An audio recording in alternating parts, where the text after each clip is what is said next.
پہلا کفارہ۔ اس سپاہی کی بات سن کر مجھے یوں لگا جیسے آسمان ابھی پھٹ کر ہمارے سروں پر آ گرے گا۔ میں تڑپ کر آگے بڑھا تو کسی دوسرے سپاہی نے میرا راستہ روکنے کی کوشش کی، لیکن میں اسے دھکیل کر قلعے کی اس غلام گردش کی طرف بھاگا جہاں خانو سرنگ دکھانے کے لیے باقی سپاہیوں کو لے گیا تھا۔ وہاں تھوڑے ہی فاصلے پر مجھے اندر جاتی سیڑھیاں نظر آ گئیں جو بظاہر کسی تہہ خانے کا راستہ دکھائی دے رہی تھیں۔ جانے جبروت جیسے ہر قلعے دار کو اپنے قلعے میں ایسی خفیہ سرنگیں بنانے کی ضرورت کیوں پیش آتی ہے؟ میں نے تاریخ میں ایسے بہت سے بادشاہوں کا تذکرہ پڑھا تھا جو اپنے محل سے فرار کا ایسا کوئی پوشیدہ راستہ ضرور بنا رکھتے تھے۔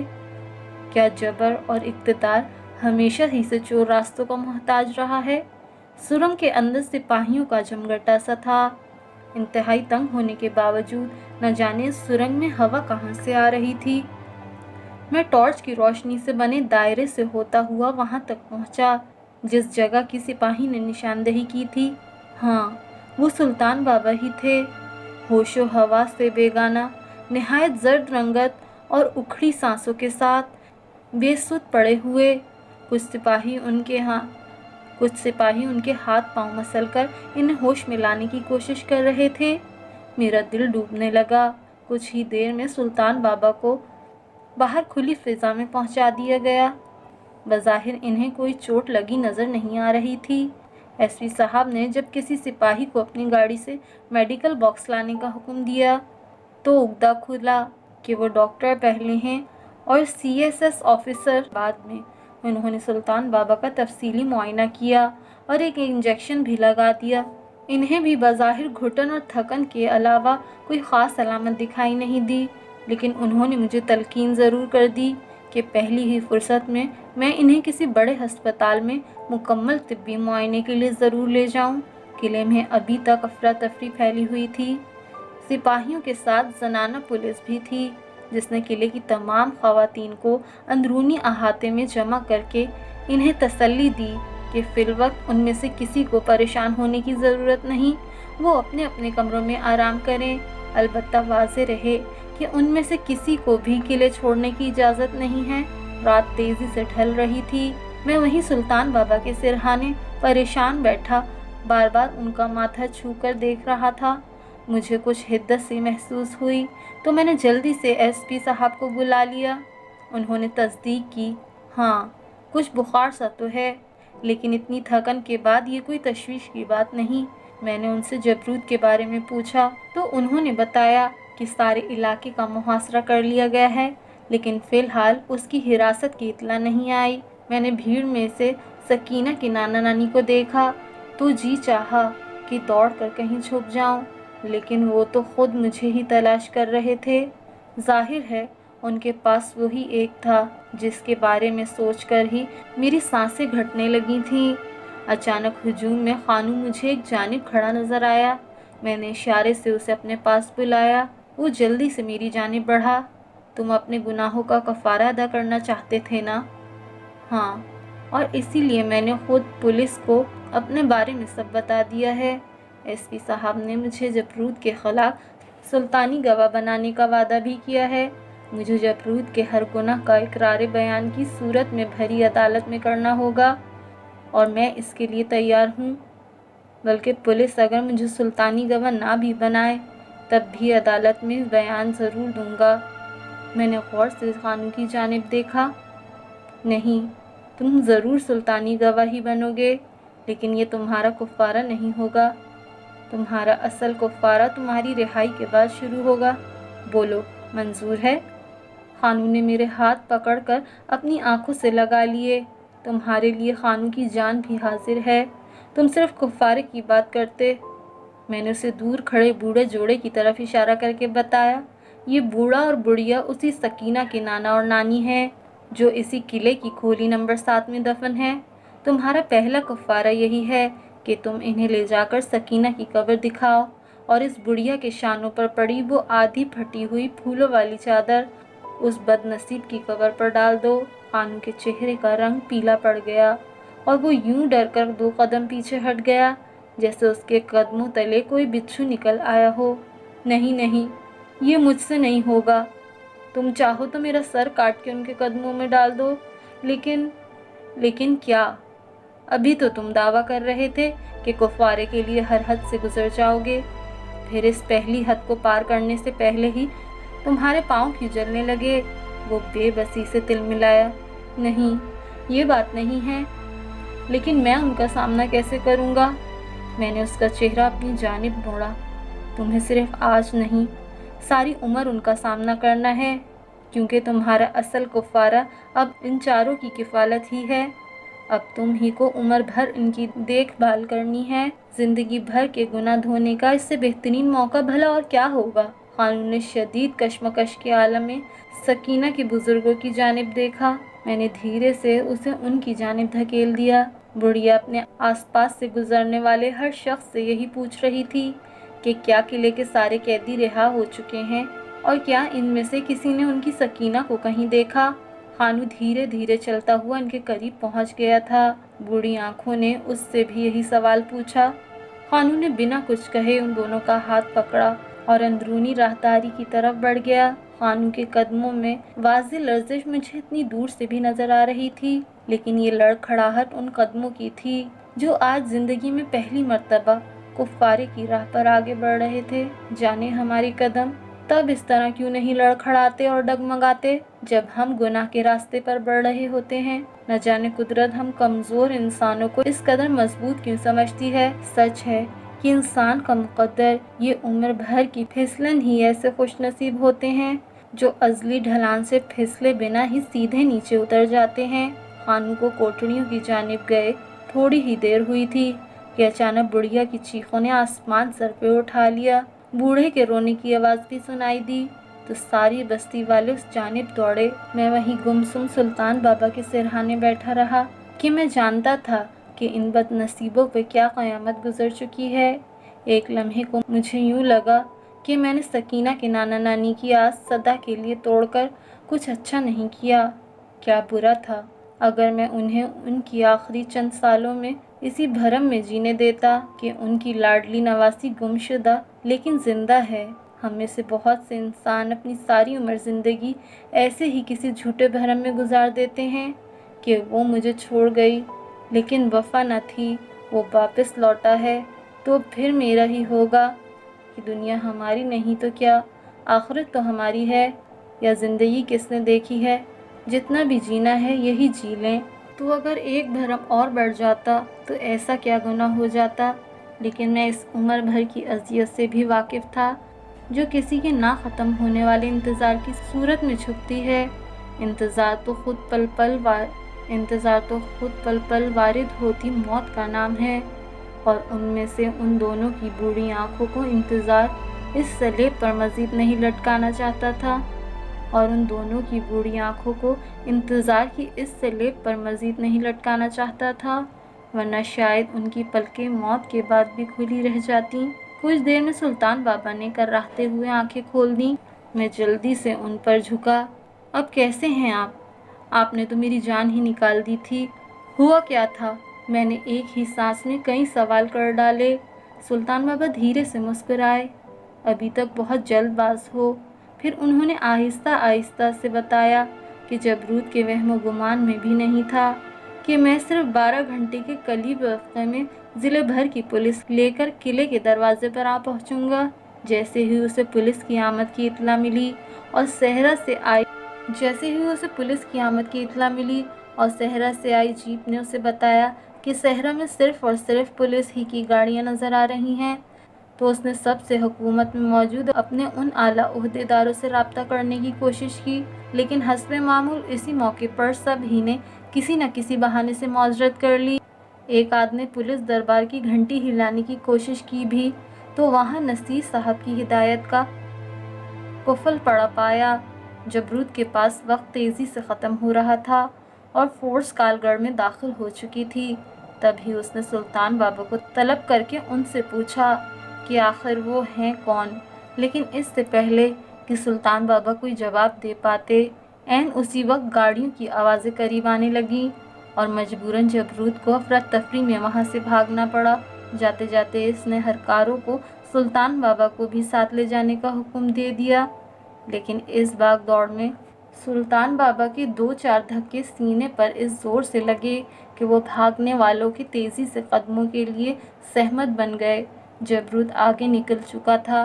पीछे वालों में से किसी ने उनके सर पर वार किया और वो लोग इन्हें बेसुध पड़ा छोड़कर खुद आगे बढ़ गए। शायद उनके जहन में कहीं ये इत्मीनान भी ज़रूर होगा कि इस खुफिया सुरंग में ये ज़ईफ़ शख्स एड़ियाँ रगड़ रगड़ कर ही जान दे देगा, क्योंकि आम हालात में उस तय खाने की दीवारों में छुपे इस सुरंग के दरवाजे को ढूंढने में हमें शायद हफ्तों लग जाते। लेकिन एक बार फिर यहाँ खानों का कुफारा जबरूद की तमाम चालों और गुनाहों पर बाजी ले गया और चंद लम्हों के बाद ही हमने इन्हें खोज लिया। मैंने इन्हें मुख्तसरन सकीना के बारे में भी बताया। तब तक अंदर से सकीना के निढाल नाना नानी को कुछ लोग सहारा दिए हुए बाहर निकाल लाए। खानू भी उनके साथ ही था। एसपी साहब को सुल्तान बाबा के होश में आने की खबर मिली तो उन्होंने फौरन आईजी साहब को कंट्रोल लाइन के जरिए इत्तला करवा दी। रात ढलने ही वाली थी। मेरे शदीद इसरार के बावजूद सुल्तान बाबा ने मज़ीद आराम करने से मना कर दिया और मौज़न को वहीं किले की फसील पर चढ़ाकर अजान देने की हिदायत की। वो बहुत निढाल लग रहे थे, लेकिन उन्होंने वहीं किले के पक्के सहन को धुलवाकर चादरें बिछवाईं और इमाम साहब से दरख्वास्त की कि वो आज यहीं किले में फजर की जमात करवाएं। किले की दीवारों ने सदियों बाद ये नज़ारा भी देखा। इमाम की किरात की आवाज़ इस चार दीवारी में गूंजी तो बस्ती के सब ही मकीन नमदीदा हो गए। तय की पाया कि ज़ुहर की नमाज के बाद सकीना की आखिरी रस्मात यहीं किले में अदा कर दी जाएंगी। बूढ़ा जोड़ा भी इसी हक में था कि अब इसी कोठड़ी को सकीना की कब्र के तौर पर रहने दिया जाए। अलबत्ता वहाँ बाकायदा मिट्टी के ढेर और कुरान और दुआ वगैरह का इंतज़ाम करवा दिया गया। मेरा जहन फिर से जिस्म और रूह के अनदेखे ताल्लुक़ के उलझे धागों को सुलझाने की कोशिशों में खुद अपने बखी उधेड़ने लगा। रूह का अक्स कैसा होता होगा? क्या हमारे ज़ाहिरी जिस्म की शबाहत का अक्स भी इस अक्स पर कुछ असर पड़ता होगा, या फिर वो हवा के किसी झोंके की तरह बेरंग बेशक्ल होती होगी? और मुझे सकीना का जो अक्स सहरा में नज़र आया था वो तो उसकी मौत के बाद दिखाई दिया था। गोया वो अक्स रूह के बगैर की तस्वीर थी।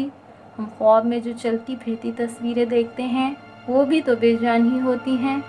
जिस शख्स को मैंने अपने ख्वाब में चलता फिरता दौड़ता भागता देखा हो वो उस वक्त अपनी रूह समेत कहीं और जीता जागता मौजूद होता होगा। गोया हमारे जहन के पर्दे पर बिना रूह जो फिल्म चल रही होती है।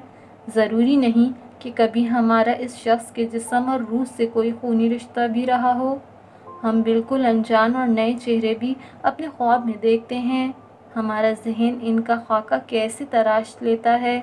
उनमें से कई चेहरे ऐसे भी होते हैं जिन्हें हम बाकी सारी ज़िंदगी कभी दोबारा नहीं देख पाते। लेकिन कभी कभार ऐसा भी होता है कि हमें कोई ख्वाब का काशाना सा चेहरा भी मिल जाता है। तो क्या हम आलम अरवाह में पहले ही उस चेहरे की रूह से मिल चुके होते हैं? सुल्तान बाबा की हालत इस वक्त ऐसी नहीं थी कि मैं इन्हें मज़ीद सवाल पूछ कर परेशान करता, लेकिन ख़ुद मैं उलझता ही चला गया। मैंने कहीं पढ़ा था कि आज भी हमारे दरमियान ऐसे लोग मौजूद हैं जो मुस्तकबिल की झलकियाँ अपने ख्वाब में देख लेते हैं। उनमें से बाज़ तो जागती आँखों चंद लम्हों में आने वाली किसी वाक़े की कुछ तफसील कुछ इशारों में और कभी बाकायदा चेहरे नाम और जगह की तफसील के साथ देखने की सलाहियत भी रखते हैं। लेकिन इन्हें वो अजनबी चेहरे और अनजान जगहें किस तरह ख्वाब में दिखाई दी जाती हैं। ज़रूर मीरा और सकीना की तस्वीर का भी कुछ ऐसा ही मामला था। वो मेरे लिए बज़ाहिर अनजान होने के बावजूद अनजान नहीं थी। मेरा सारा दिन इसी सोच विचार में गुजर गया। मेरी पूरी कोशिश थी कि सुल्तान बाबा जिस कदर हो सके आराम करें, लेकिन बस्ती वालों ने हमें मज़ार वापस लौटने ही नहीं दिया और नूरी का बाप ज़िद करके हमें अपने घर ले आया। मैंने बस्ती के डाकिये के ज़रिए शेर मोहम्मद को भी एक रुक्का भिजवा दिया था कि अगर हो सके तो अपनी यूनिट का डॉक्टर लेकर कुछ देर के लिए कालगढ़ आ जाए। मैं चाहता था कि एक मर्तबा सुल्तान बाबा का तफसीली मुआयना करवा कर अपना पूरा इत्मीनान करवा लूँ और फिर वो शाबाश जवाने शाबाश करता हुआ असर के बाद अपनी जीप में डॉक्टर को लेकर पहुंच भी गया। डॉक्टर ने निहायत तफसील से सुल्तान बाबा को मुआयना किया। वो उनकी सर की चोट के बारे में कुछ फिक्रमंद नज़र आ रहा था। उसने चंद तफसीली टेस्ट लिख कर दिए कि 2 दिन आराम के बाद जब सुल्तान बाबा सफ़र के काबिल हो जाएं, तो फ़ौरन शहर की किसी बड़ी लेबॉरेटरी से ये टेस्ट करवा लिए जाएं। तब तक उसने सुल्तान बाबा को सख्ती से आराम करने का मशवरा दिया। मगरिब के बाद शेर मोहम्मद और डॉक्टर रुखसत हुए। थोड़ी ही देर हुई थी कि मुकम्मल अंधेरा छाते ही सरहद की जानिब से शदीद फायरिंग की आवाज़ ने हमको चौंका दिया। पुलिस की नफरी भी अभी तक कालगढ़ी में मौजूद थी और फिर कुछ ही देर बाद एसपी साहब ने आकर हमें वो खबर सुनाई जो एक खदशे की तरह मेरे दिलो दिमाग के किसी कोने में सुबह से खटक रही थी। जबरूत और उसके 4 साथी सरहद पार करने की कोशिश में सरहदी रेंजर्स से भिड़ गए और मेरी तवक्को के ऐन मुताबिक जबरूत ने हथियार डालने से इनकार कर दिया था। मुझे एक बार सुल्तान बाबा ने बताया था कि माफ़ी और तौबा की तौफीक भी मुक़द्दर वालों ही को नसीब होती है, वरना आँखों पर लोहे के पर्दे और कानों में सीसा पिघला दिया जाता है। इंसान के सोचने समझने की हर सलाहियत सलब कर ली जाती है। शायद यही सब कुछ जबरूत के साथ भी हो रहा था। उसकी अना उसे कफ़ारे के रास्ते पर बढ़ने से रोक रही थी। मौत दोनों जानिब ही से उसका मुक़द्दर थी। वो गिरफ्तारी देता तब भी सिर्फ सकीना का कत्ल ही उसे फांसी पर चढ़ाने के लिए काफ़ी था और शायद खुद को अपनी मर्जी से दार के हवाले कर देने से कुदरत उसके चंद गुनाह धो भी डालती। लेकिन उसने गुनाहों की कालक माथे पर लिए ही इस जहान से जाने की ठान ली थी। पुलिस कंट्रोल के ज़रिए हमें पल पल की खबर मिल रही थी कि अब जबरूत के गिर्द घेरा तंग कर दिया गया है। अब उसके साथी भाग रहे हैं और फिर उसका पहला मुहाफिज गिरा, फिर दूसरा, और अब जबरूत को आखिरी तंबीह की जा रही है कि हथियार डालकर सामने आ जाए। और फिर मुकम्मल खामोशी। एक आखिरी फायर की आवाज़ गूंजी और फिर पुलिस के वायरलेस सेट चीख पड़े। हर जानिब एक शोर सा मच गया। जबरूत ने खुद को कनपट्टी पर गोली मारकर अपना खात्मा कर लिया था। बस्ती की सारी आबादी जो पुलिस के आर्जी सहरा में कायम करदा कंट्रोल रूम के गिर्द जमा थी, गूंग सी रह गई। चारों तरफ एक सन्नाटा छा गया। जुल्म का एक बाब हमेशा के लिए बंद हो गया। अभी 24 घंटे पहले तक जो इन सब लोगों की किस्मत का फैसला करता था, आज एक बेजान लाशे की सूरत रेत पर बेबस पड़ा था। सुर्ख रंग और खून की धार तो उसका पसंदीदा खेल था और आज जाते जाते भी वो ये खेल खेल ही गया। सुल्तान बाबा को खबर पहुंची तो उनकी ज़बान से एक ही जुमला निकला, इन्ना लिल्लाहि व इन्ना इलैहि राजिऊन। वो अभी नूरी के घर ही में आराम कर रहे थे और फिर अगली सुबह सूरज निकलते ही पहले सांवल और फिर उसका बाब यक के बाद दीगरे नमूदार हुए। सांवल मुझे देखते ही भाग कर मेरे गले लग गया और फूट फूट कर रोने लगा। उसका बाप भी शर्मिंदा सा पीछे खड़ा था। बड़ी मुश्किल से मैंने उसे चुप करवाया। सांवल के बाप ने सारी बस्ती के सामने हाथ जोड़ दिए कि वो जबरूत के डर की वजह से खुलकर बस्ती वालों का साथ नहीं दे सका।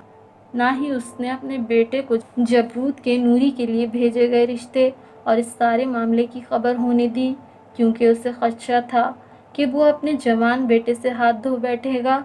मैंने आगे बढ़कर उसके जुड़े हुए हाथ खोल दिए। वो खौफज़दा था और ज़माने में खौफ से बड़ी कोई दलील नहीं होती। कालगढ़ वालों के सर से जबरूत के खौफ के बादल छटे तो उनकी जर्द रंगत में भी धीरे धीरे सुर्खी शामिल होने लगी। 24 घंटे के अंदर ही वो सिर्फ सांसें लेने की मजबूरी से निकलकर जीने के सपने देखने लगे थे। मेरा इरादा यही था कि मैं अगले दिन बस्ती वालों से रुखसत लेकर सुल्तान बाबा को शहर के किसी बड़े अस्पताल में दाखिल करवा दूं, ताकि उनके तमाम टेस्ट हो सकें। वैसे भी कालगढ़ में हमारा काम ख़त्म हो चुका था, लेकिन जैसे ही मैंने अपनी इस ख्वाहिश का बस्ती वालों के सामने इजहार किया, सब ही बिगड़ गए। सांवल तो बाकायदा लड़ने के लिए आ पहुंचा कि अगर सुल्तान बाबा का तिब्बी मुआयना ही करवाना है तो वो खुद मेरे साथ शहर जाकर 2-4 दिन में सारे काम मुकम्मल होने के बाद मेरे साथ ही वापस आ जाएगा। अब मैं इन्हें कैसे समझाता कि हमारे पाँव में चक्कर था, जाने कुदरत ने हमारा अगला पड़ाव कहाँ लिखा था और अब मज़ीद कौन सा इम्तिहान दरपेश होगा। उसी शाम सांवल के बाप की दरख्वास्त पर नूरी को बाकायदा निशानी पहनाने की रस्म भी रखी गई थी। शाम ही से बस्ती के सभी घरों की दीवारों की मुंडेर पर दिए जला दिए गए। ये सहरा का पहला चिरागा था जो किले की दीवारों के बाहर खुद बस्ती वालों की मर्जी से हो रहा था। मर्दों ने बरसों से संदूकों में पड़े अपने सफ़ेद लट्ठे के घेरदार शलवारें निकलवा कर इन्हें माया लगाकर तैयारी की। बोस्की की 2 घोड़ों के निशान वाली कमीज़ें और सर पर नया साफा या सुर्ख पगड़ी। औरतों ने भी अपने बाजू कोहनी से ऊपर तक चूड़ियों से भर लिए। सुर्ख, नीले, पीले, उदय और सफ़ेद बड़े घेर वाले पल्लू और नाक में चमकीले कोके। जाने ऐसी रस्मों का मेहंदी से एक ख़ास ताल्लुक़ क्यों जुड़ा होता है। शायद रंग और खुशी का आपस में कोई गहरा नाता होता होगा। इसीलिए तो जहाँ खुशी बिखरती है वहीं बहुत से रंग भी दर आते हैं। मैं खुद तो अभी तक इस खुशी नामी जज्बे या एहसास की गुत्थी से नहीं सुलझा पाया था। खुशी क्या होती है? मुझे तो हमेशा ही से ज़्यादा खुशी मज़ीद अफसरदा कर देती है। शायद मेरे अंदर खुशी झेलने का ज़र्फ़ ही नहीं था। और किसी ऐसे एहसास का जश्न क्या मनाना जो चंद घड़ियों से लेकर बस चंद घंटों तक ही आपका साथी हो। शायद खुशी का वास्ता ही उसकी इस कामयाबी की सिर्फ से जुड़ा है। बड़ी से बड़ी खुशी हमें बस कुछ देर के लिए ही तो मुकम्मल मसरूर रख पाती है और फिर धीरे धीरे ये सरवर एक इत्मीनान में ढलने लगता है और चंद घंटों बाद ही किसी एहसास की तकमील की तमानियत में तब्दील होकर जहन के किसी गोशे में करवट लेकर सो जाता है। फिर जब तक हम खुद इस लतीफ़ एहसास को न टटोलें ये अपने आप नहीं जागता। लेकिन इसके बरक्स गम हर लम्हा बूंद बूंद होकर हमारे दिल की ज़मीन पर टपकता रहता है। हमें खुशी को कुछ दिन के बाद याद करने की ज़रूरत पड़ती है, जबकि गम हमें कभी भूलता नहीं। किसी वफादार दोस्त की तरह हर पल हमारे वजूद के अंदर रहता है। खुशी अपने साथ हमेशा रुखसत होने का तसव्वुर लाती है, जबकि गम का ताल्लुक एक दायमी चुभन, रुकावट और जलन लिए दिल के अंदर ही पेवस्त हो जाता है। तो फिर न जाने हम हमेशा खुशी की तलाश में क्यों भटकते रहते हैं। इस बेवफा को हर लम्हा खुशामदीद कहने के लिए क्यों तैयार रहते हैं। जो हमेशा अपने माथे पर अलविदा लिखवा कर आती है उसे क्यों उठाकर सदा के लिए अपने सीने से नहीं लगा लेते। जो उम्र भर हमारी चौखट पर पड़ा हमारा इंतज़ार करता रहता है। सांवल भी आज इस बेवफा खुशी के दार का शिकार था। जब मैं मज़ार की दहलीज पर पड़े गम की चौखट पार करके बस्ती के लिए निकला तो शाम ढल चुकी थी। गम मुझे जाते देख कर बोला, जाओ मिलाओ उस 2 घड़ी की साथी से। मैं यहीं पड़ा रहकर तुम्हारा इंतज़ार करूँगा, पर देखो कहीं देर न कर देना कि मेरा तुम्हारा तो सदा का साथ है। सुल्तान बाबा की देखभाल के लिए पेश इमाम साहब ने मस्जिद से 2 तलबा को मज़ार भेज दिया था, क्योंकि सुल्तान बाबा इस शोर शराबे से घबराकर आज शाम ही वापस मज़ार लौट आए थे। मैं जब सांवल के घर के करीब पहुंचा तो दूर ही से मुझे 2 औरतों की खनखनाहट सुनाई दी। सहराई गीत के बोल सांवल को मुबारकबाद दे रहे थे कि आज से ज़्यादा खुशकिस्मत कौन होगा। तुम्हारी महबूब 16 सिंगार किए और अपने माथे पर तुम्हारे नाम की बिंदिया लगाए कब से तुम्हारा इंतज़ार कर रही है। लेकिन खुदा मारे इन चूड़ी वालियों को, ये हमेशा देर कर देती हैं। शायद तुम्हारी महबूब से जलती हैं। औरतें ज़ोर ज़ोर से हंस और किसी दूसरी जानिब से कोई और टोली खनखनाई। ये चूड़ी वालियों का जवाब था, हाँ हाँ, हम क्यों जल्दी करें, हमारे तो दिल जल रहे हैं। बस्ती में एक ही छैल छबीला था जिसकी बांसुरी सुनने के लिए हम सारी सहरा में जमा होती थीं। खुदा करे आज इस रोज़ कोई आंधी चले कि सहरा का शहज़ादा अपना रास्ता भूलकर चूड़ी वालियों की बस्ती में आ जाए। सब औरतें हंस पड़ी। जाने ये सहराई गीत और टप्पे कौन लिखता होगा। जाने ऐसे कितने गुमनाम शायर होंगे जिन्हें दुनिया कभी जान नहीं पाई। इनके आलाप और गीत सदा के लिए अमर होकर इन सहराओं, बस्तियों और गांव के कुलियों में सीना बसीना मुंतकिल होते रहे हैं। सांवल की मंगनी की तकरीब का हंगामा अपने उरूज पर पहुंच चुका था। लड़के वालियां तुर्की बतुर्की लड़की वालियों के सवालों का जवाब दे रही थीं। मर्द कहके लगा रहे थे। सहरा के बने हुए खास सौंफ और शक्कर के मशरूब से सारी तकरीब की खातिर मदारत की जा रही थी। बच्चे इधर उधर भागते फिर रहे थे। हर तरफ नूर, रंग, शोर और कहके थे।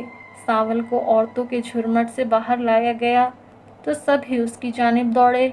कुछ ऐसा ही मंजर नूरी के सहन का भी था। उस वक्त नूरी के चेहरे पर शाम की लाली और सुबह के नूर जैसे दो मौसम बैक वक्त झिलमिला रहे थे। ये लड़कियां ऐसे मौक़ों पर इतने बहुत से रंग बैक वक्त कैसे समेट लेती हैं। अब औरतों के तीरों का रुख मेरी जानिब हो गया था। एक ने लय लगाई, जाने लोग किसके गम में जोगी बन बैठे हैं। काश आसमान पर उड़ती ये नीली पतंग मज़ार के मुजाविर तक मेरा पैगाम भी पहुंचा दे। सब ज़ोर से हंसे। दूसरी वाली ने तान छेड़ी, मज़ार के मुजाविर की आंखों का सुरमा जाने किस कान से आता है। अगर वो चाहे तो हम सब अपनी अपनी सुरमेदानियाँ मज़ार की चौखट पर छोड़ आएं। सांवल मेरे करीब ही बैठा हंस हंस कर इन सहराई बोलियों का तर्जुमा मुझे सुना रहा था। लफ्ज़ चाहे किसी भी ज़बान के हों, इन गीतों का मतलब सदा एक सा ही होता है। अभी यह हंगामा जारी था कि सहन का दरवाज़ा खुला और एक तालिबे इल्म जिसे मैं मज़ार छोड़ आया था घबराया हुआ सा अंदर दाखिल हुआ और मुझे देखते ही तीर की तरह मेरी तरफ बढ़ा। इसकी कच्ची पक्की उर्दू में सिर्फ इतना ही समझ पाया कि सुल्तान बाबा को खून की कै हुई है और उनकी हालत ठीक नहीं है। मेरे जिस्म में से जैसे किसी ने पल भर में ही सारी जान निकाल दी। मैंने सांवल से कहा कि वो यहीं रहे, लेकिन मुझे अभी मज़ार लौटना होगा। लेकिन सांवल भी मेरे पीछे ही लपका। कुछ ही देर में हम दीगर बहुत से लोगों समेत मज़ार की जानिब दौड़े चले जा रहे थे। धानी सुल्तान बाबा की हालत वाकई बहुत ख़राब थी। चंद लम्हों ही में वो बरसों की बीमार नज़र आने लगे। रात की गाड़ी छूटने में अभी 1.25 घंटा बाकी था। इस वक्त सबसे बड़ा मसला सवारी का था। घंटा यहाँ से रेलवे स्टेशन की मुसाफत थी, लेकिन किसी मरीज़ को बिना किसी सवारी ये सहरा पार करने में देर हो जाती है। लिहाजा तय ये हुआ कि हम दो दो की टोलियों में ऊँटों पर सफ़र करेंगे। बस्ती में सवारी के लिए ऊँट मौजूद थे। आम हालात में इनके पीछे 2 पहियों वाली ठेला गाड़ी भी लगा दी जाती थी, लेकिन इससे वो पहिए रेत में धंसकर चलने की वजह से ताख़ीर का बाइस बन सकते हैं। लिहाजा हमें ऊँटों के मजबूत कदमों पर इन्हिसार करना था। कुछ ही देर में हम 10 आदमी 5 ऊँटों पर सवार सहरा में दौड़े जा रहे थे। सुल्तान बाबा मेरे साथ थे। सांवल और उसका बाप एक ऊँट पर और नूरी का बाप और पेश इमाम साहब एक ऊँट पर थे। खानू अकरम साहब और बुजुर्ग बकिया ऊँटों पर तवातर से हमारे पीछे चले आ रहे थे। कुछ देर पहले हम बस्ती की सरहद से गुजर रहे थे तो सब ही मर्द और औरतें मुझे सुल्तान बाबा को अलविदा कहने के लिए आए। मैंने सहरा में पलट कर देखा और मुझे यूँ लगा जैसे हवा धीरे से मेरे कान में सकीना के पैगाम की सरगोशी करके हौले से खनखनाई हो। अलविदा। हम तेज़ी से सहरा अबूर करके स्टेशन तक पहुँच तो आए, मगर जिस वक्त मैंने दूर सहरा में रेलवे स्टेशन की उजाड़ इमारत और प्लेटफॉर्म के आखिरी सिरे पर जलती मिटियाली सी गैस बत्ती देखी, तब तक हमें घंटा भर से ज़्यादा वक्त हो चुका था। प्लेटफॉर्म पर पहुँचे तो कांटा बदलने वाले ने खुशखबरी सुनाई कि आज गाड़ी 2 घंटे लेट है, इसलिए अभी कालगढ़ नहीं पहुँची। मैंने सुल्तान बाबा को वहीं प्लेटफॉर्म पर बिछे लकड़ी के तख्ते नुमा बेंच पर लिटा दिया।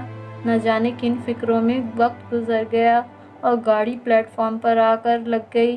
सभी की आंखें नम और अफसुर्दा थीं। सांवल मेरे साथ शहर जाने पर मिसर था। मैंने बड़ी मुश्किल से उसे वापस जाने पर आमादा किया। सेकंड क्लास के डिब्बे में भीड़ के बावजूद मुझे सुल्तान बाबा को लिटाने की जगह मिल ही गई। यहाँ से करीब तरीन रहीमपुर भी कम से कम 12 घंटे की मुसाफत पर था और मैं सारा रास्ता यही दुआ करता रहा कि हमारे वहाँ पहुँचने पर मजीद कोई अनहोनी न हो जाए। 12 घंटे बाद 9:30 बजे के करीब जब ट्रेन ने रहीमपुर के प्लेटफॉर्म को छुआ तो मैंने सबसे पहले घर फ़ोन करके मामा पापा से बात की और उन्हें कुछ पैसे भेजने को कहा। शहर के सबसे बड़े अस्पताल का पता मैं पहले ही से स्टेशन मास्टर से पूछ चुका था। दूसरा फ़ोन मैंने आईजी नसीर को किया क्योंकि इन्होंने एसपी के ज़रिए सुल्तान बाबा की पल पल खबर देने की हिदायत की थी। जब इन्हें पता चला कि मैं रहीमपुर में हूँ तो फ़ौरन ही अपने एक रिटायर्ड सीनियर का नाम, पता और टेलीफोन नंबर लिखवाकर ताकीद की कि अस्पताल पहुँचकर इन्हें भी ज़रूर मुतला कर दूँ। ये साहब पुलिस के आला ओहदे से रिटायर्ड होने के बाद अब रहीमपुर ही में अपना फार्म हाउस और माल्टे किन्नू के बागात का काम संभालते थे। मैंने बेदहानी में सारी तफसील कागज़ की एक चिट पर लिखकर जेब में डाल ली।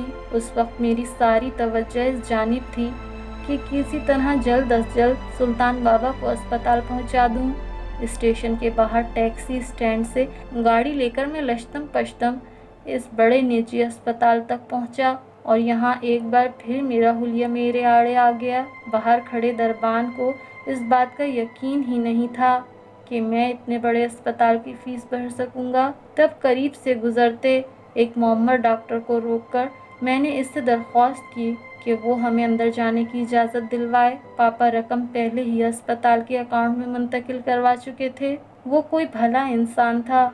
उसने हमदर्दी से मेरी बात सुनी और गार्ड को डांटा कि कितनी बार मना किया, यूँ मरीजों को गेट पर रोककर बहस ना किया करो। मैं सुल्तान बाबा को इन्हीं डॉक्टर साहब की मैयत में अपनी इंतहाई निगहदाश्त के शोबे की तरफ भिजवाकर खुद इस्तकबालिया की तरफ दौड़ा। काउंटर पर बैठी लड़की को मैंने पापा को और अपना नाम बताया कि वो चेक करे कि क्या इस मुद्द में कोई रकम अस्पताल के अकाउंट में जमा हुई है। उसने मुस्तैदी से जांच पड़ताल के बाद मुस्कुराते हुए इत्तला दी कि रकम जमा हो चुकी है। पापा ने इतने पैसे भेज दिए थे कि अगर हमें महीना भर से ज़्यादा भी यहाँ रहना पड़े तो कोई फ़िक्र की बात नहीं थी। तब मेरे जहन में एक अजीब सा ख्याल आया कि अब तो मसीहा भी गिरा हो गए। अगर इंसान की जेब में मुनासिब रकम न हो तो ये मसीहाई भी इसका मुकद्दर नहीं। सुल्तान बाबा के सर के बहुत से एक्सरेज और सीटी स्कैन वगैरह के बाद इन्हें कुशादा कमरे में दाखिल कर लिया गया। इस वक्त वो अपने होशो हवास में थे और इन्हें मुस्तकिल यही फ़िक्र खाई जा रही थी कि मैं ख्वामख्वाह इन्हें इतने महंगे अस्पताल में क्यों ले आया हूँ। बकौल उनके वो भले चंगे थे और अब हमें वहाँ से चल पड़ना चाहिए था, लेकिन डॉक्टरों की राय इसके बिल्कुल बरक्स थी। इन्होंने सर की अंदरूनी चोट का खदशा जाहिर किया था और उनके कुलिये के मुताबिक अब तक सुल्तान बाबा का चलना फिरना भी किसी मौजज़े से कम नहीं था। बहरहाल तय ये हुआ कि सुबह बड़े डॉक्टरों का एक पैनल बाबा की तमाम रिपोर्ट्स की जांच करेगा और फिर कोई हतमी बात की जाएगी। इस सारे हंगामे में शाम हो चुकी थी और जब मुझे सुल्तान बाबा की निगरानी पर मामूर नर्स ने ये इत्तला दी कि यहाँ रात भर ठहरने की इजाज़त नहीं दी जाती तो मुझे एक दूसरी तशवीश ने आ घेरा। मैं सुल्तान बाबा को अकेला छोड़कर कहीं जाना नहीं चाहता था, लेकिन अस्पताल के असूल भी अटल थे। अभी मैं इसी कश्मकश में मुब्तला था कि एक बुज़ुर्ग जो नफीस से सफारी सूट में मलबूस थे, होठों में पाइप दबाए बौखलाए हुए से दस्तक देकर अंदर दाखिल हुए। सलाम के बाद वो धीरे से नर्स से पूछने लगे, क्या अब्दुल्ला साहब का यही कमरा है? मेरा नाम शेख इम्तियाज़ है। अचानक मेरे जहन में भी नाम गूंजा। ओह, ये तो वही हज़रत थे जिनका पता नसीर साहब ने बतौर ख़ास लिखवाया था। मैं जल्दी से दरमियानी हिस्से का पर्दा हटाकर कमरे के दूसरे हिस्से में आ गया और इन्हें सलाम किया। जी, मेरा नाम अब्दुल्ला है। वो मुझे देखकर कुछ ठिठके और फिर जल्दी से आगे बढ़कर गर्म जोशी से मिलने लगे। ओह, माजरत चाहता हूँ। दरअसल मेरे जहन में किसी बुज़ुर्ग का खाका था। नसीर ने कुछ देर पहले ही फ़ोन करके सारी तफसील बताई है। वो बुज़ुर्ग कैसे हैं जिनकी तबीयत नासाज थी? मैं इन्हें अंदर सुल्तान बाबा के पास ले गया। وہاں انہوں نے اپنا تفصیلی تعارف کروایا کہ وہ اور نصیر صاحب ملازمت ایک دوسرے سے سینیورٹی میں کافی فاصلے پر ہونے کے باوجود بہت قریب تھے، اور تعلق شیخ صاحب کی ملازمت سے فراغت کے بعد بھی بڑھتا ہی گیا۔ انہوں نے بڑی عاجزی سے سلطان بابا سے درخواست کی کہ ان کے لائق کوئی بھی خدمت ہو تو ضرور حکم کریں۔ سلطان بابا نے ان کا شکریہ ادا کیا کہ یہاں تک آ گئے، یہی ان کے لیے باعث تسلی ہے۔ شیخ صاحب نے جھجکتے ہوئے اسپتال کی فیس کا پوچھا تو میں نے انہیں بتایا کہ مہینے بھر کی پیشگی ادائی ہو چکی ہے۔ وہ ذرا سے حیران ہوئے، لیکن چہرے کے تاثرات وہی رہے۔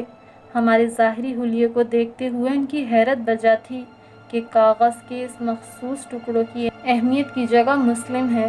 اتنے میں نرس نے ایک بار پھر یاد دلایا کہ مریض کے پاس رہنے کے اوقات ختم ہو چکے ہیں۔ سلطان بابا کو اب میری ہی فکر کھائی جا رہی تھی کہ میں رات کہاں بسر کروں گا۔ میں نے انہیں تسلی دی کہ میں قریب میں ہی کوئی جگہ تلاش کر لوں گا۔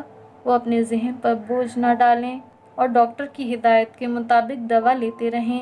شیخ صاحب جو دروازے کے قریب ہی کھڑے ساری بحث سن رہے تھے، جلدی سے بولے، آپ نوجوان کی فکر نہ کریں، میرا اتنا بڑا گھر کس دن کام آئے گا۔